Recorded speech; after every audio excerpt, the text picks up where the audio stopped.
Are you still using EPS, foam and plastics for your products or packaging? Let's introduce you to a strong, lightweight and sustainable alternative.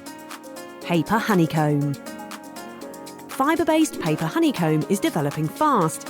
It provides the same moulding and protection as conventional materials and is far more sustainable, fitting perfectly within the circular economy. Paper Honeycomb Core is made from recycled paper, water-based adhesives and forms a strong, hexagonal structure product.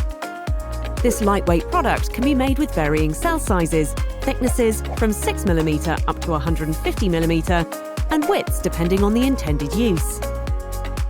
Paper Honeycomb Board is produced by applying paper facings to an expanded honeycomb core and can be cut to size, shape, die-pressed or printed to create innovative products. Honeycomb has established applications in the construction, furniture, automotive, logistics, packaging and display markets. Want to know more or get in touch with a local manufacturer? Go to empha.eu today.